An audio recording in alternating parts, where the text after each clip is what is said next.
বিসমিল্লাহির রহমানির রহিম। প্রিয় এবং সম্মানিত শ্রোতামণ্ডলী, সকালবেলায় হাঁটতে বেরিয়েছি এবং হাঁটতে হাঁটতে আসলাম বাইনাসং রাজবাড়িতে। বাইনাসং রাজবাড়ি পুরান ঐতিহ্যের প্রতীক।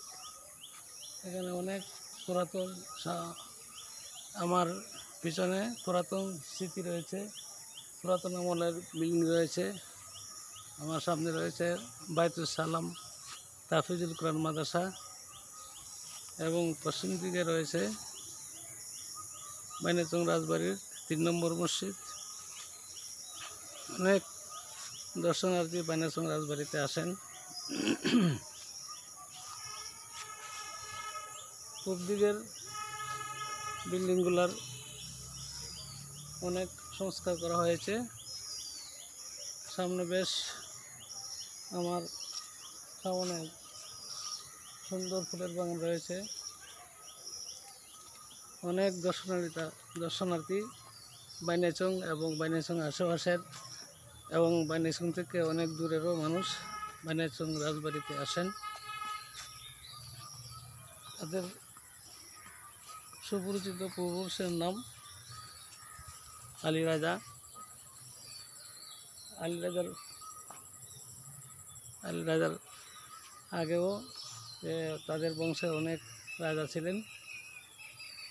তাদের অনেকের নাম হয়তো আমি জানি না, সেজন্য আমি তাদের নাম বলতে পারছি না। আমার সামনে একটি পুকুরও রয়েছে, রাজবাড়ির একটি পুকুরও রয়েছে। এই রাজবাড়িতে সামনে কয়েকটি বাসা রয়েছে, প্রায় 10টি বাসা রয়েছে। এই 10টি বাসাতে সম্ভবত 10টি পরিবার অবস্থান করে এবং আমার সামনে একটি পুকুরও রয়েছে এবং পূর্ব দক্ষিণ করে বাইনাসং 2 নম্বর মসজিদ রয়েছে। খুবই সুন্দর মনোরম পরিবেশ, তাই আপনাদেরকে ভিডিও করে দেখাচ্ছি। সবশেষে আপনাদেরকে আবারও সালাম জানিয়ে আমি আমার সংক্ষিপ্ত ভিডিও এখানে শেষ করছি। আসসালামু আলাইকুম ওয়া রাহমাতুল্লাহি ওয়া বারাকাতুহু।